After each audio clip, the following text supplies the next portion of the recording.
네, 오늘은 신부의 복음 영성 24번째 시간입니다. 본문 말씀은 창세기 12장 1절에서 2절, 고린도 전서 4장 15절, 요한복음 21장 18절, 마가복음 9장 1절, 유다서 9절, 로마서 9장 18절, 시편 34편 8절, 누가복음 13장 23절에서 24절, 출애굽기 29장 4절에서 5절, 전도서 3장 11절, 이사야서 61장 10절, 계시록 20장 6절입니다. 오늘도 세 가지 주제를 가지고 말씀을 선포하도록 하겠습니다. 첫 번째로 왕의 신부답게 사십시오. 이러한 첫 번째 제목입니다. 창세기 12장 1절에서 2절에 보면 이런 말씀을 합니다. 그때 여호와께서 아브라함에게 말씀하셨다.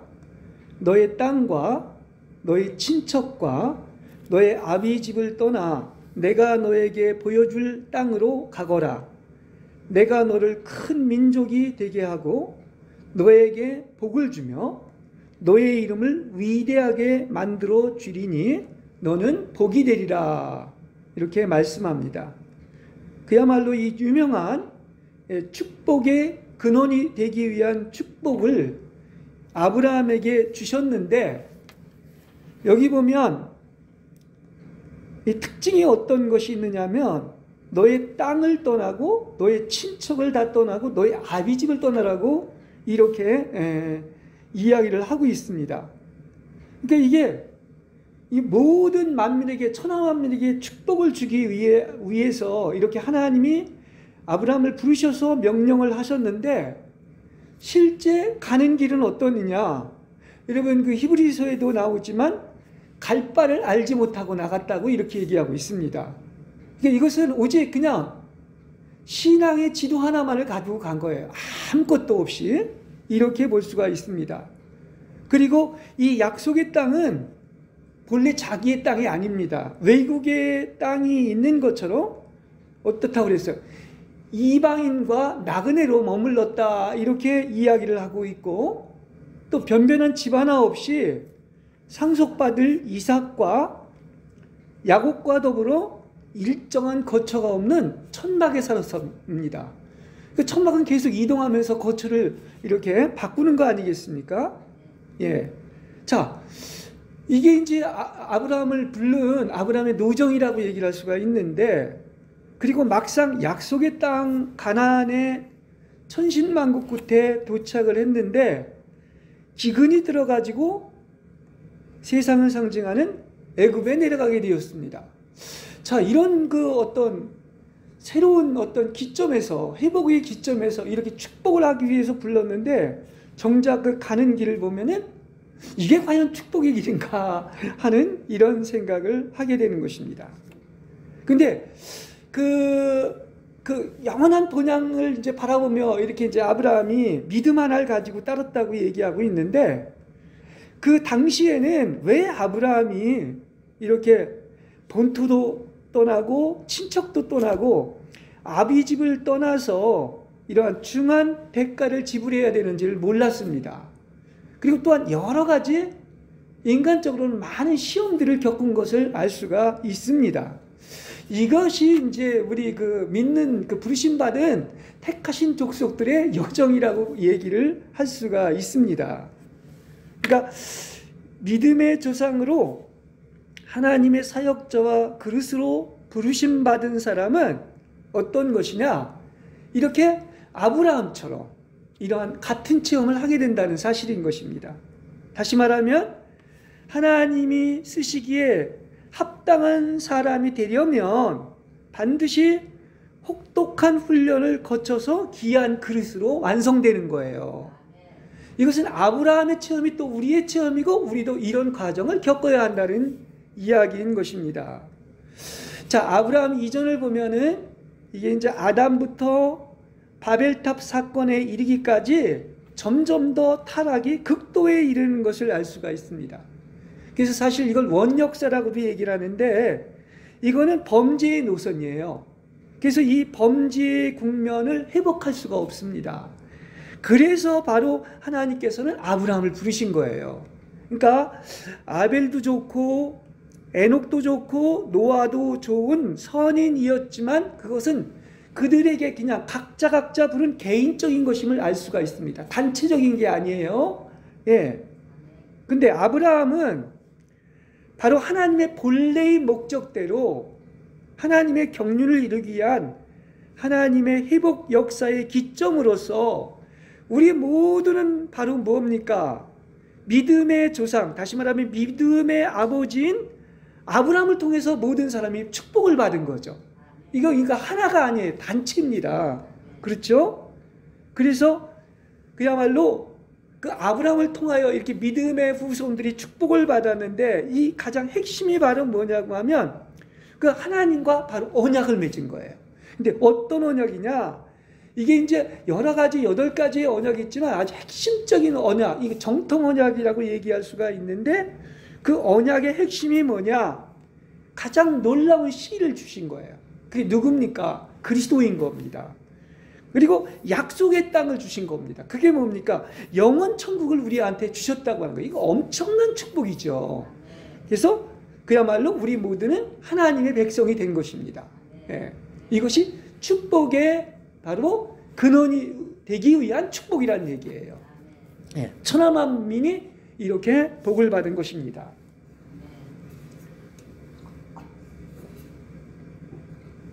그래서 우리를 바로 어떤 민족이라고 하냐면 부르심받은 선택된 민족이라고 하는 거예요. 그죠? 아브라함을 불렀던 것을 우리도 부르는 것이죠.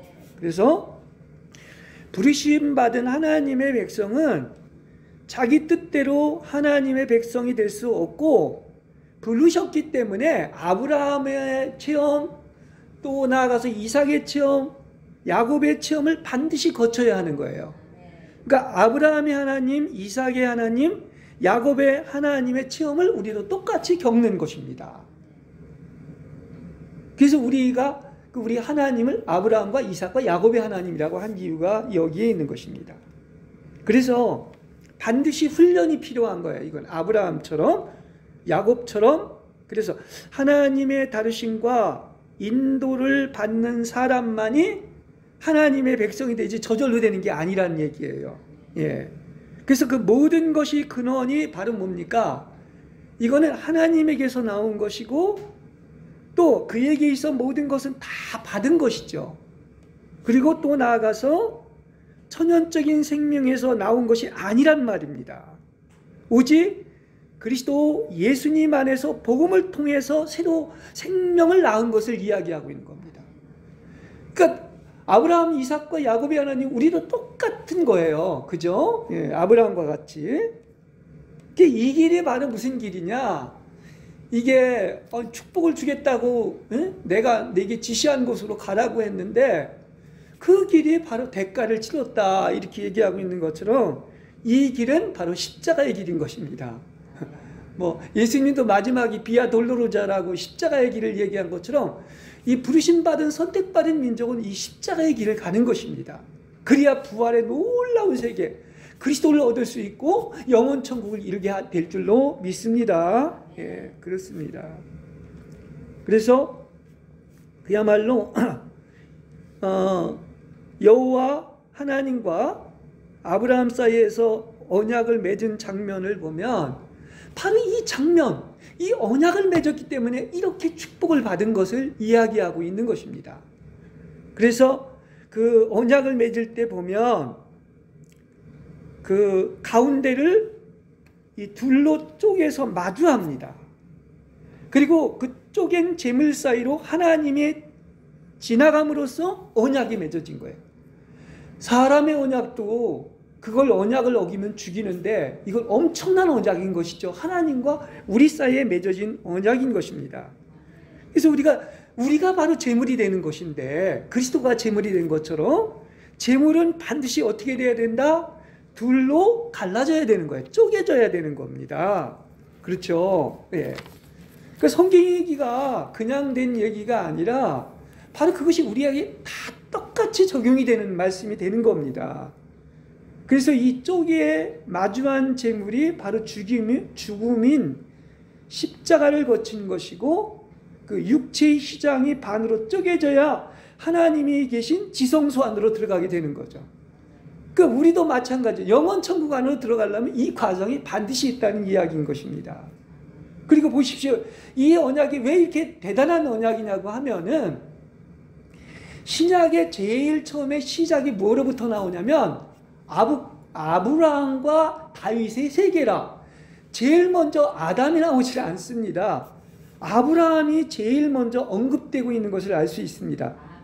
이건 왜 그러냐고 하면 아브라함과 맺은 언약이 정통 언약이고 그것의 결론이 바로 뭐냐고 하면 그 새 언약이라고 하는 것처럼 여러분 예수 그리스도를 통한 나의 피, 곧 그 새 언약의 피, 바로 이것이 결론인 것입니다. 그렇죠? 이걸 이루기 위한 거예요. 엄청난 언약인 것이죠. 그러니까 우리는 정말 엄청난 축복을 받았고 당당할 필요가 있습니다. 왜냐? 하나님께서 그 어떤 값으로도 정말 측량할 수 없는 그 그리스도의 보혈로 말미암아 이 언약을 맺었기 때문이에요. 우리는 구원은 얻었지만 그렇게 값싼 은혜가 아닌 것입니다. 그 핏값으로 얻은 겁니다. 얼마나 어마어마한 것입니까? 그래서 이것은 반드시 어떤 과정이 있다? 여러분, 이게 이제 아브라함과 비교해서 생각해 보면 이게 모든 땅과 친척과 아비 집을 떠나 너에게 보여줄 땅으로 가야만 하고 이 십자가를 거쳤을 때 큰 민족이 되게 하고 복을 주며 너희 이름을 위대하게 만들어서 너는 복의 근원이 된다는 얘기예요. 그렇죠? 그러니까 우리도 마찬가지인 거예요. 우리의 어떤 체험의 과정을 얘기하자면 여러분이 하나님을 부르셨을 것이고 그 다음에 모든 걸 떠나야 됩니다. 내 집도 떠나라, 내 친척도 떠나라, 아비 집도 떠나라 얘기하실 것입니다. 그리고 나서 결국은 그 과정을 지나가서 어떤 것입니까? 그리스도를 얻게 되고 영원 천국에 가게 된다는 사실인 것이죠. 그렇습니다. 그래서 하나님이 우리에게 이렇게 아브라함의 어떤 체험처럼 우리에게 이렇게 주님은 부르심 받은 날이 있을 거예요. 그래서 수십 년 전에 혹은 수년 전에 이렇게 예언처럼 그렇게 그런 예언을 주시고 이제 마지막은 바로 뭐냐? 이렇게 그 땅에 이르렀을 때를 얘기를 하고 있는데 그게 바로 이제 영원 천국 아닙니까? 근데 이 과정에서 보면 우리 이제 요한복음 21장에 나오는 것처럼 그 베드로한테 마지막으로 하는 그 말씀이 있어요. 우리에게도 이런 과정이 있습니다. 다시 말한다고 하면 그대가 젊었을 때에는 스스로 허리띠를 동여매고 그대가 원하는 곳을 다녔습니다. 그렇죠? 예. 그렇지만 이제 때가 이르러서 이제 늙어서는 그대의 팔을 벌릴 것이고 다른 사람이 그대에게 띠를 동여매어 그대가 원하지 않는 곳으로 데려갈 것입니다. 이게 아브라함의 체험의 과정인 것처럼 우리에게도 이런 체험이 있다는 거예요. 특히 언제? 마지막 때. 그동안은 내 힘으로 어떻게 보면 내가 마음대로 가고 살았는지 모르지만 결국은 어떤 것입니까? 그 다른 사람이 그대에게 띠를 동여매서 원하지 않는 곳으로 인도하는 어떤 여정이 있다는 사실인 것입니다. 왜 아브라함처럼 원치 않는 곳으로 내가 내게 지시한 땅으로 다른 사람이 그대에게 띠를 동여매어 데리고 갈까요? 이것은 바로 마지막 어떤 완전한 그릇으로 완성하기 위한 과정인 것이죠. 출발이 있으면 마지막이 있지 않습니까? 갔잖아요. 그러니까 가나안 땅까지 가야 되는 거 아닙니까? 그래서 이렇게 얘기할 수 있어요. 우리에게 예수님이 말씀하시기를 너는 내가 지시할 그 땅에서 너의 모든 옛 성품들이 점점 더 사라져 갈 것이다. 네 속에 있는 세상 신이 주었던 그 가나안 7족속이 가지고 있었던 성품들을 내가 하나씩 쫓겨낼 것이며 결국은 그 자아의 옛 성품들이 점차 파쇄될 것이다. 자, 이거는 그 애굽에서 왜 그 이스라엘 백성을 인도해 가지고 가나안 땅을 인도하는 과정과 똑같은 어떤 체험이 우리한테 있게 된다는 것입니다. 그렇죠? 전쟁은 누구한테 속했어요? 여호와한테 속한 겁니다. 다 주님이 하시죠. 그걸 알 수 있어요.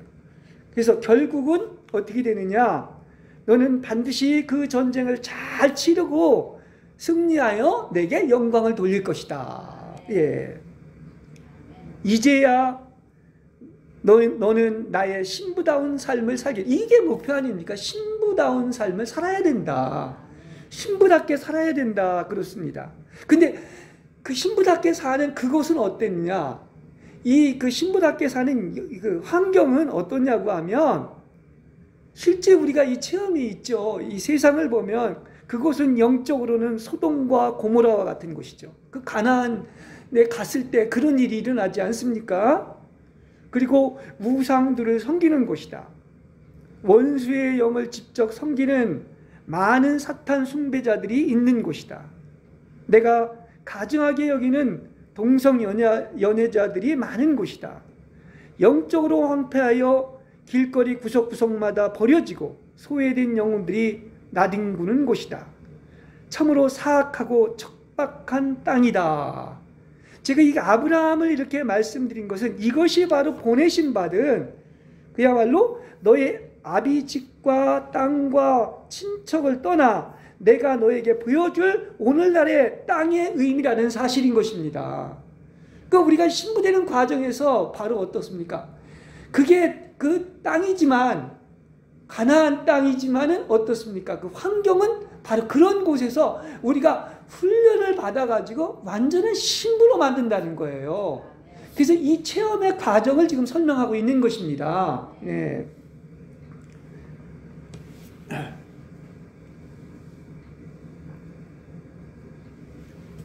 예수님은 계속해서 말씀하십니다. 사랑하는 나의 신부야, 그런 곳이기에 너는 오직 나만 의지할 것이다. 우리가 그 광야로 온 것도 다 뭡니까? 다 막히고 하늘만 바라보게 한 거죠. 만나만. 그렇습니다. 다른 것들은 의지할 것들이 아무것도 없는 곳이기에 너는 오직 내 얼굴만 바라볼 것이다.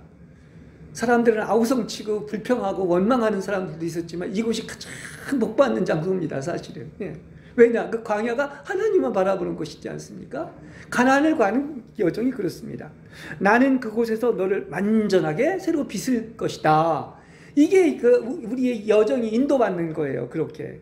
그리고 너를 강하게 단련시키는 훈련의 장소가 될 것이다. 이 음성이 계속 우리한테 들려야 됩니다. 우리 여정에서. 그래서 너는 연습을 다 마치고 나면 다음 장소는 쉬워질 것이다. 그러므로 너는 환경이 그럴지라도 두려워하지 말라. 담대하라. 많은 물이 너를 삼키지 못하고 타오르는 물도 너를 사로잡지 못할 것이다. 사르지 못할 것이다. 이렇게 말씀하실 줄로 믿습니다. 그렇습니다. 환경은 정말 열악하죠. 근데 어떻다고요? 하나님은 내가 너를 끝까지 보호하겠다는 거, 함께 가겠다는 겁니다. 이걸 얘기하는 거예요. 그래서 너는 바로 그곳에서 많은 영혼들을 돌아오게 하고 장차받을 멸관을 준비하는 곳이 되리라. 잘 이 얘기를 왜 하는지 들으셔야 되는 것입니다. 우리 삶의 도정에서 그 가나안 땅에 가는 여정에 반드시 이 과정을 거치는 것입니다. 너희가 어떤 눈물로 씨를 뿌리든지 내가 다 거두게 해주마. 내가 생수가 있는 덮은 우물 안에서 매일 물을 길어서 내 양들에게 퍼서 나누어 줄 수 있도록 해주마. 내가 인도한 많은 도움의 손길들을 너에게 보내주마. 내가 모든 것을 가르쳐주고 영적 전투를 하는 방법을 알려줄 것이다. 자, 이 얘기를 하는 것이 지금 나와 비슷합니까? 같습니까? 이걸 설명하기 위해서 이 얘기를 하는 거예요. 아브라함 얘기, 그것이 또 누구 얘기? 우리의 체험인 것이고 이것을 설명하고 있는 것입니다. 그래서 나는 네가 나만을 뜨겁게 사랑하고 나 하나면 족하다는 그 마음을 안다. 너의 그 마음이면 내게 족하다. 그러므로 너는 그 마음을 너의 진주문 입성식을 하는 날까지, 다시 말하면 영원 천국에 들어가는 날까지 결코 잃지 않을 것이다. 내가 그 사랑을 키워주고 나를 사랑하는 너의 그 마음까지도 내가 빚어서 만든 것이다. 그렇기 때문에 너는 이 땅에서 왕의 신부로 살아다오. 이렇게 주님이 말씀하는 겁니다. 그러니까 이 신부의 삶은 그야말로 마르고 시드는 헛된 것들에 무릎을 꿇는 것이 아닙니다. 깃발을 든 군대만큼이나 어미하여 거친 들에서 올라오는 내 신부가 되어다오. 이렇게 말씀합니다. 항상 내가 너의 앞서 가서 내 길을 예비하는 것을 잊지 말아라. 오히려 내가 두고 떠난 그 모든 것, 그 가족과 친척과 또한 아비, 그 모든 것에 대해서 지켜주고 축복을 돌려주겠다고 이렇게 얘기를 하시는 것입니다. 자, 왜 이렇게 마지막으로 남이 내게 띠띠우고 원치 않는 곳으로 데리고 갈까요? 우리는 이게 이제 마지막 어떤 목표에 이르는 것을 얘기하고 있는 거예요. 그것은 마지막 목표인 주와 완전히 한몸된 신부가 되게 하기 위해, 정말로 왕의 신부답게 살게 하기 위하여 이렇게 그리스도의 형상으로 다시 빚게 된다는 것이죠. 그것이 이 과정인 것이에요. 그렇죠? 그래서 완성된 신부를 주님은 이미 보고 계십니다. 주님은 우리를 신부로 삼으시고 영화롭게 하셨습니다. 주님의 이름을 위하여 찬란한 영광의 좁은 길로 인도하고 계십니다. 완전하고 거룩한 삶, 우주에서 가장 아름다운 새로운 창조물인 걸작품으로 빚기 위해 그야말로 회색옷, 때가 묻은 옷을 다 벗기시고 세상의 어떤 세탁공도 더 이상 흑게 할 수 없는 눈부시게 빛나는 깨끗한 세마포 옷을 입히시고 결혼잔치에 초대하실 것입니다. 이것이 신부되는 과정이에요. 이걸 설명하기 위해서 지금 아브라함 얘기를 인용한 것입니다. 그러므로 너는 그야말로 나의 왕의 신부답게 살아다오. 이런 아브라함의 하나님, 이삭의 하나님, 야곱의 하나님을 체험함으로써 우리는 완전한 생, 그야말로 하나님의 그릇이 완성되는 것입니다. 할렐루야. 예.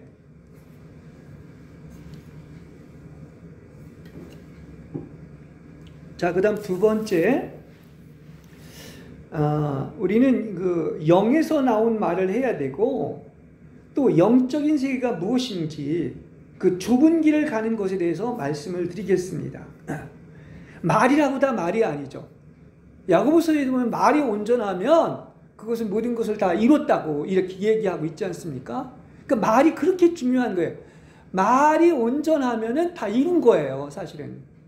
그러니까 우리는 땅에 속한 세상 말들은 더 이상 하지 마시고 어떤 말을 해야 되느냐? 하나님이 아주 원하시는 이 기뻐하는 세 가지의 말이 있습니다.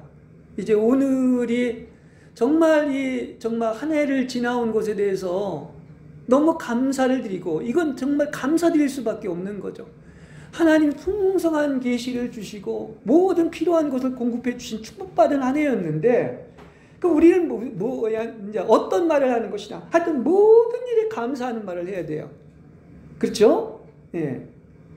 그래서 항상 우리는 어떤 경우에도 뭐라고 그랬습니까? 모든 일에 감사하라고 그랬죠. 이 말을 해야 되고요. 두 번째는 복음의 진리를 증거하고 이 교통을 해야 됩니다. 그러니까 딴 거 가지고 얘기하면 안 돼요. 하나님의 말씀을 가지고 어떤 것입니까? 그걸 증거하고 그걸 교통해야 되지. 자꾸 그냥 모이긴 모였는데 그냥 어느새 하나님의 말을 하면 그 다음에 금방 그냥 땅의 말로 금방 빠지는 거 잘못된 겁니다. 그리고 세 번째는 많은 아프고 상처 입은 영혼들을 위로하는 말을 해줘야 돼요. 이 세 가지의 말을 해야 되는 것입니다. 예.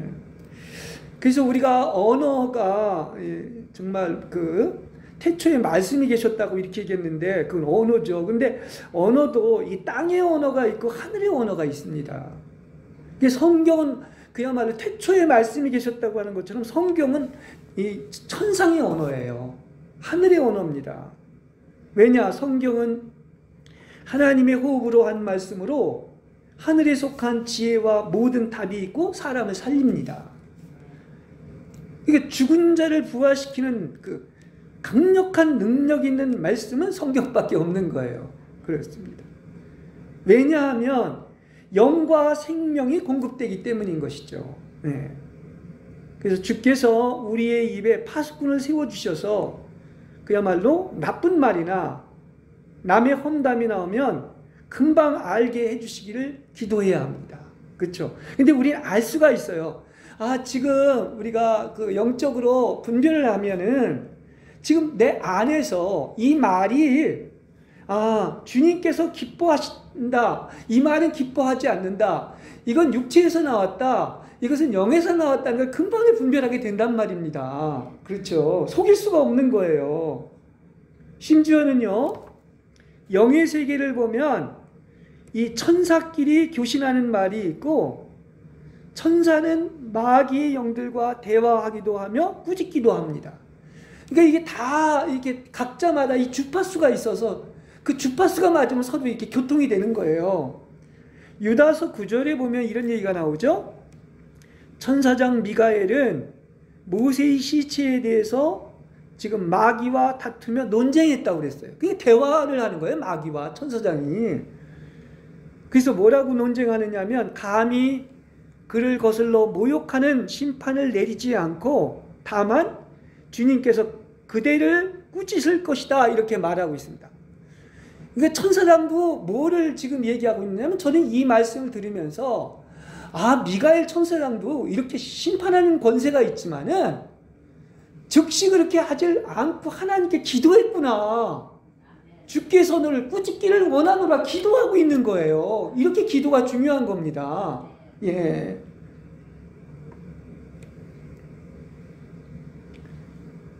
우리는 영적인 전투를 위해서 궁극적으로는 주께서 사람의 귀에 할례를 주어서 천사나 마귀의 말을 들을 수 있는 귀가 열리도록 할 수가 있습니다. 하나님이 그렇게 할 수가 있습니다. 그리고 사람마다 또 영이 매일 조금씩 자라는 사람이 있습니다. 그런데 어떤 사람은 영이 자라지 못해서 그대로 평생 물러있는 사람도 있는 것입니다. 그러니까 교회를 나오고 출석을 하고 해야 하는 일들은 다 하지만은 어떻습니까? 그야말로 원수의 영에 속아서 그야말로 어떻습니까? 그야말로 이렇게 마귀의 악한 영의 말을 들을 수가 있다는 것도 우리는 알아야 됩니다. 이게 영의 세계인 거예요. 이걸 우리는 알아야 됩니다. 그런데 그런 사실조차도 알지도 못하고 깨닫지도 못하고 어둠의 영들의 음성을 듣고 순종하며 사이좋파 다른 영과 교제를 나눕니다.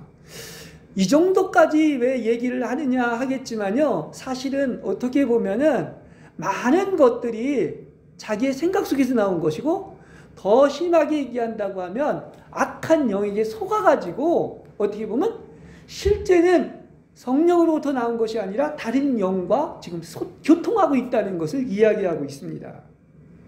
그러니까 우리는 그걸 알아야 돼요. 하나님하고만 교제하는 것이 아니라 다른 영인 마귀와도 교제를 나눌 수 있다는 사실이에요. 예. 마귀는 거짓의 아비입니다. 그들은 그렇게 속이는 영인 마귀에게 속은 채로 자기 스스로가 신앙생활을 잘하고 있다는 착각 속에서 허송세월을 보내고 있는 거예요. 이게 영이 자라지 않는 사람들의 특징인 것을 알 수가 있습니다.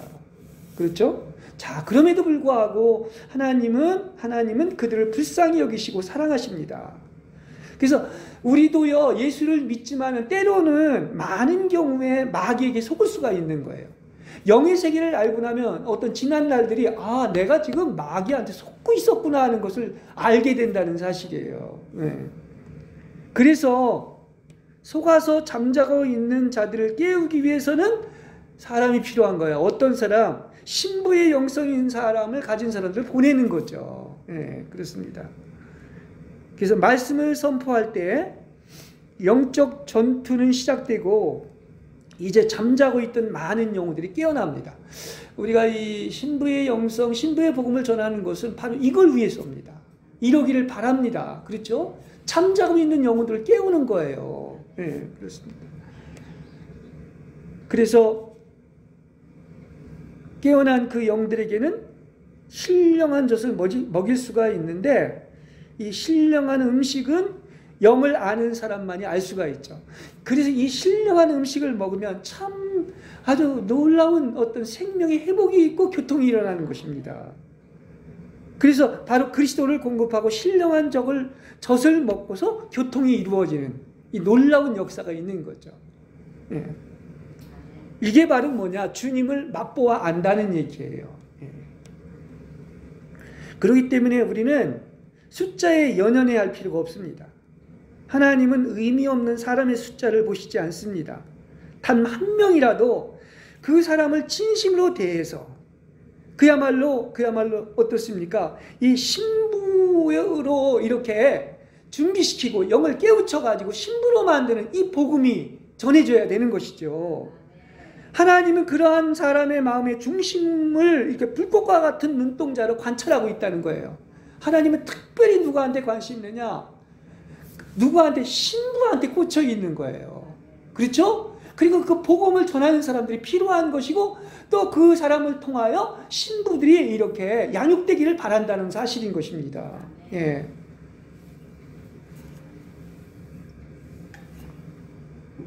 자, 우리는 예수님의 핏값에 의한 이 죄의 대속인 구속의 인치심은 단 한 번입니다.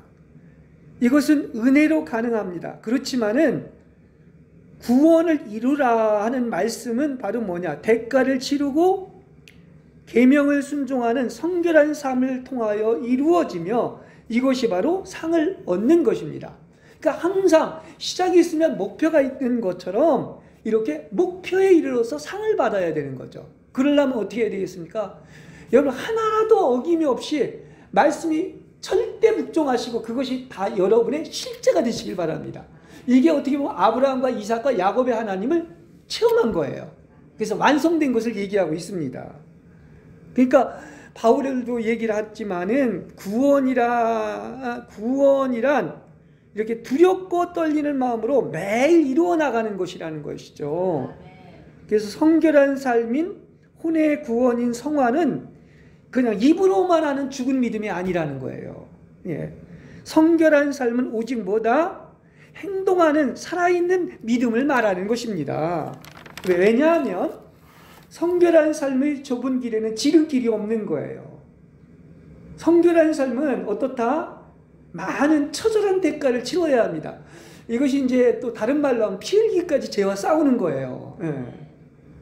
그래서 이 거친 아까 좁은 길을 제가 얘기하지 않습니까? 이 좁은 길은 왜 좁은 길이냐고 하면 예수님과 나 단둘이서 동행하며 가는 길이고 그 길의 폭은 오직 한 사람만이 설 수 있기에 그래서 좁은 길인 것입니다. 그러니까 그렇게 한 사람만이 갈 수 있는 좁은 길이기 때문에 결국은 둘이 가면 안 되는 것이죠. 무슨 얘기냐고 하면 주님과 한 몸 되어 동행해 가는 길입니다. 예. 제가 앞에 아브라함에게서도 말한 것처럼 예수님은 말씀한단 말입니다. 이 길인데 이 길은 참 축복의 길인데 분명히 그 아브라함에게 얘기한 것처럼 너를 축복하는 자에게는 어떻다고 그랬습니까? 내가 반드시 축복을 하고 너를 저주하는 자에게는 내가 저주한다고 그랬어요. 너를 범하는 자는 바로 내 눈동자를 범하는 것과 같다고 이렇게 얘기하고 있습니다. 그러니까 하나님이 많이 사랑하는 신부에게 한 것은 바로 하나님께서 나에게 한 것으로 간주하고 반드시 보호한다는 사실이에요. 이렇게 신부는 귀합니다. 그렇죠? 예. 그리고 돌보십니다. 그래서 우리는 어떻게 해야 된다? 매일 좁은 문으로 들어가기를 행동으로, 행위로서 힘써야 하는 것입니다. 말이 아니라 그랬어요. 예. 왜 그랬냐면 누가복음 13장에도 얘기하는 것처럼 많은 사람이 들어가려고 하겠지만 들어가지 못한다고 그랬어요. 집주인이 일어나 문을 닫아버리면 더 이상 문은 열리지 않는 것입니다. 예. 그래서 교회의 그 수많은 이 교인들이, 성도가 아니에요. 교인들은 그 좁은 문으로 들어가기를 입으로만 구합니다. 그러나 아무리 구하여도 못 들어오는 자가 더 많다고 얘기를 하고 있는 것이죠. 예. 그 좁은 길로 들어선다는 것은 사람의 선택이 아니라 주님의 은총으로 가능한 축복인 것이죠. 하나님이 해주시는 거예요. 그래서 좁은 길은 오직 뭡니까? 마태복음에는 그걸 또 다른 말로 얘기하고 있죠. 오직 나의 뜻대로만 행한 자를 얘기하는 거죠. 그러니까 좁은 길은 하나님의 뜻대로만 인도되는 길로서 극히 제한될 수밖에 없는 거죠. 예. 그래서 주님의 은혜로 좁은 길로 들어설 수 있는 영광을 허락하여 주셔서 진실로 감사합니다. 할렐루야. 예.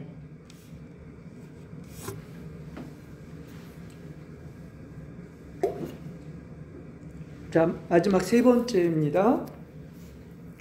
오늘은 옷 얘기를 또 제가 앞에서도 그러고 계속 얘기를 하는데, 뭐 검은 옷, 막 회색 옷이 있다, 막 이런 얘기를 하고 있는데, 우리는 신부로서 구원의 속옷과 의의 겉옷과 판결 흉패의 천국잔치의 입장을 예복을 입어야 됩니다. 그렇죠? 예. 우리는 이렇게 고백할 수 있습니다. 나는 나의 주인 되신 그분이 보고 싶습니다. 그분의 생각만 해도 가슴이 아려올 때가 있습니다.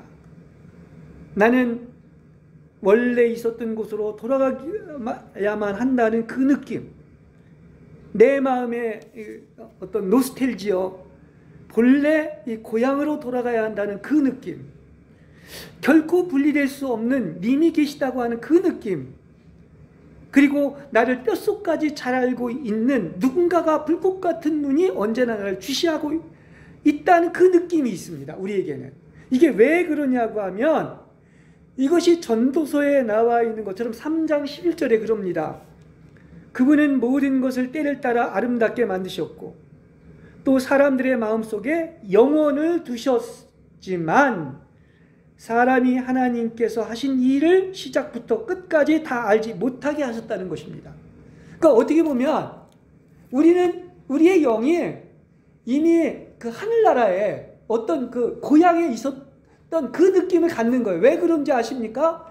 우리 마음속에 뭐를 뒀다? 영혼을 뒀다고 그랬어요. 이게 이제 그래서 그 본향을 바라보고 사모하는 것이지요. 본래의 고향이니까, 내가 있었던 곳이니까. 그렇지 않습니까? 그래서 사실 눈에 보이는 이 육신의 장막 안에 갇혀있던 나는 진정한 내가 결코 아닙니다. 이 세상은 사실은 보면은 가상세계입니다. 실제 세계는 그게 아니에요. 가짜 나를 사는 거예요. 가짜 나. 예, 진짜 나가 있어요. 영혼을 심어준 그 영혼을 사모하는 그 진짜 나가 있습니다. 예, 그래서 하나님이 주신 참 나가 있고 타락한 가짜 나가 있는 거예요. 본래는 참 나가 있었는데 타락한 가짜 나가 된 거죠. 그래서 내가 모르는 깊은 심연 안에 참 나가 끊임없이 어떻다? 내 안에 영혼이 있기 때문에 그분을 그리워하고 사모하는 거예요. 예. 그래서 그분과 접촉하고 교통하며 사랑을 함께 나누기를 갈망할 수밖에 없는 것입니다. 예. 나의 주인이신 나의 님이시여, 이 가짜나와 제 육신의 세포 하나하나가 다 찢어지고 할례를 받아서 그야말로 하나님이 본래 주신 것처럼 영과 혼과 몸이 거룩한 산제물로 드려지기를 원합니다. 검고 회색의 조그만 오점인 제약들조차도 다 없어지고 그야말로 주님 앞에서 휘고 깨끗하게 되기를 바랍니다. 예. 더 이상 나는 존재하지 않습니다. 다시 말하면 나의 육체와 자아와 세상과 이건 간고도 없어지는 거죠. 본래의 나로 돌아가는 거예요. 저희 영과 혼과 몸은 다 드려졌고 당신만이 전부이십니다. 예. 그 사람이 아무리 모든 것을 계획한다 할지라도 그 걸음을 인도하시는 이는 주님이십니다. 예. 그래서 물질이나 목표보다 더욱 중요한 것이 바로 뭐냐? 오직 사랑하는 마음과 사랑받는 마음인 것이죠. 그 우리 복음성가에 보면 당신은 사랑받기 위하여 태어난 사람이라는 노래가 있습니다. 본래 여러분이 태어난 목적은 사랑받기 위해 태어난 겁니다. 그렇죠? 그러니까 하나님은 뭘로 건축하느냐? 절대로 율법이나 지식으로 건축하지 않습니다. 오히려 이것은 지식나무에서 나온 것이기 때문에 그래요.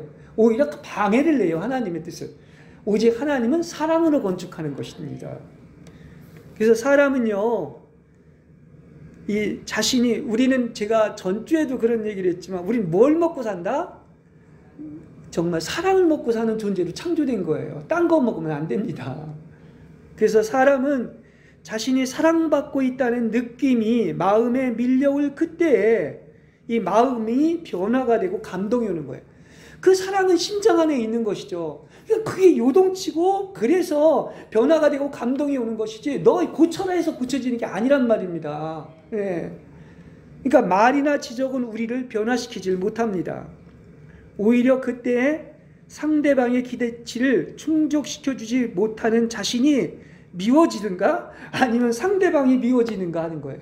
그러니까 그렇게 어떤 지적이나 말은 어떻습니까? 땅의 말은 어떻습니까? 내가 미워지거나 상대방이 미워질 수밖에 없는 것입니다. 예.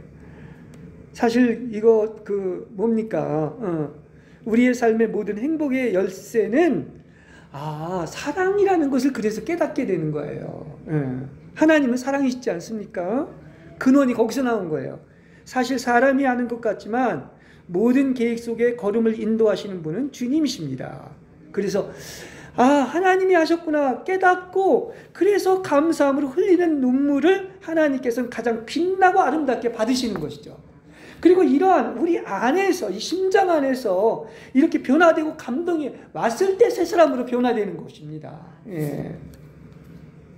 자, 언제 우리가 주님께 예뻐 보일까요?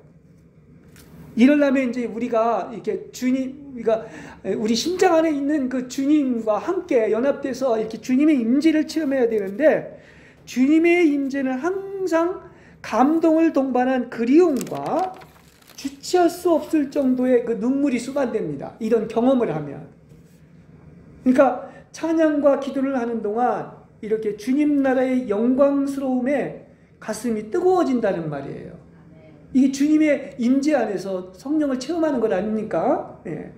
그리고 점점 더 깊이 중심으로 들어가면 영혼은 육체의 감각을 잃고 무화경에 사로잡혀 내가 몸 안에 있는지 몸 밖에 있는지를 잘 모릅니다. 나는 또 하나의 나를 바라보고 있는데, 그렇죠, 참나, 거짓 나가 참나를 바라보는 어떤 이런 거라고 얘기할 수 있어요. 바라보고 있는데 눈이 부시도록 희고 깨끗한 옷을 입고 있는 모습입니다. 그게 꿈으로도 보일 수 있고 나의 미래의 모습이겠죠. 그렇습니다.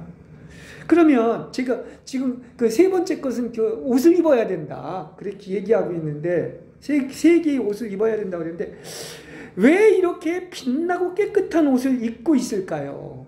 이것은 변화산의 영광을 보면 알 수가 있습니다. 그 변화산의 영광은 정말 하나님의 왕국을 미리 보여주셨는데 거기는 눈부시고 희고 깨끗하고 빛나는 곳이란 말이에요.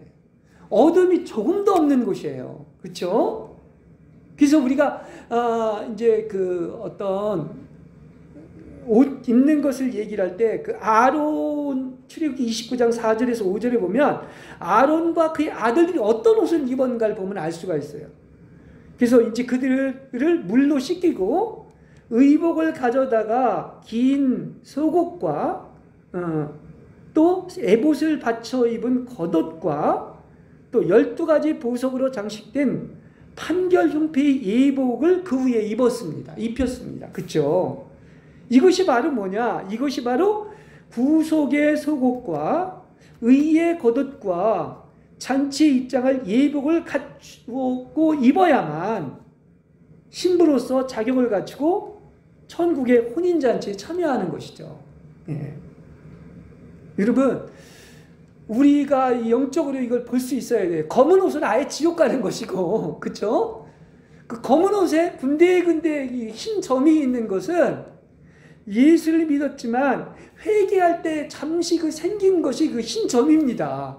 그 이들은 어떻게 되느냐? 깨끗하지 않기 때문에, 아직 거룩해지지 않았기 때문에 어둡고 슬피 울며 이를 갈미 있는 곳에 가게 되는 거예요. 그래서 이렇게도 구분할 수 있어요. 검은 옷은 아예 지옥이고, 거기에 그 흰 점들이 있는 것은 더 이제 정화를 받아야 되는 것이고, 완전히 깨끗한 옷을 입게 되어야 된다는 것입니다. 그러니까 검은 옷에 그냥 흰 점이 있는 것도 물론 안 되고, 회색의 옷도 아직은 안 되는 거예요. 이건 아직 발에 먼지가 묻어 있는 겁니다. 완전 회개하지 않은 거죠. 그렇습니다. 그래서 이건 빛나고 흰 세마포 옷이 아니므로 혼인잔치에 아직도 참여하려면 더 준비를 해야 됩니다. 그래서 회색 옷이 빛나는 흰 옷이 되도록 회개할 것이 있으면 여러분 모조리 회개하시고 한 가지라도 검거나 회색이 될 수 있는 어떤 모양이라도 버리시기 바랍니다. 어떤 죄라도 버려야 돼요. 완전한 참된 회개가 있어야 됩니다. 그래서 아마 그렇다면 우리는 어떻게 될 것입니까? 그야말로 이제 색깔이 온전히 이제 아까 회색 옷 색깔은 묻은 먼지가 아직 있다는 얘기인데, 여러분은 하얀 세마포를 보셨습니까? 이 하얀 세마포를 입은 성결하게 된 주의 신부들만이 들림을 받는다고 성경은 얘기하죠. 들림받은 자만이 지성소 안에 들어갑니다. 또 지성소 안에 들어간 자만이 첫째 부활에 참여하는 복이 있고, 거룩한 사람으로 둘째 사망의 해를 입지 않는 백보자 심판을 면제받는 거예요. 예. 그래서 심판을 면제받은 자만이 영원 천국 새 예루살렘 성 안에서 신부 단장을 하고 내려오게 됩니다. 그러니까 우리는 매일매일 졸음으로 빠져들어가는 나를 이제 영이 깨어 있어야 되고, 영을 정결케 하고 정물절개를 지켜서 정결한 신부가 되어야 하는데, 그게 바로 뭐냐? 그 색깔은 온통 하얀 세마포인 거예요. 그렇죠? 네. 거기엔 다른 색깔이 없어요. 오직? 예. 그래서 우리가 아직도 장성하지 못한 믿음의 더럽고 추한 성품, 쓰레기들이 있다면 불에 태워버리시기 바랍니다. 하나님의 눈은 속일 수가 없습니다. 성령의 불에 소멸될 수 있게끔 말씀에 절대 따르시고, 요만한 죄도 있다면 참된 회개를 하시기 바랍니다. 예.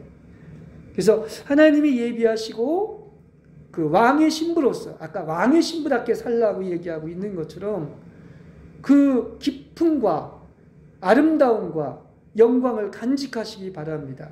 그래서 옷 얘기를 오늘은 이렇게 강조를 했는데, 이 옷은 어떤 옷이다? 거기에는 온통 눈부시고 빛나는 흰색이라는 사실이에요. 어떤 세탁소의 마장장이도 아무리 빨아도 이렇게 회개할 수 없는 그런 깨끗한 그런 세마포 흰 옷을 입고 있다는 사실이에요. 그러니까 성경에서 그토록 신랑이 찾고 사랑하는 정결하고 흠이 없는 흰옷, 거룩한 세마포 옷을 입은 이 한몸된 이 비밀이 크다고 하는 것처럼, 여러분에게 이러한 옷을 입으신 여러분이 되시기를 간절히 축복합니다.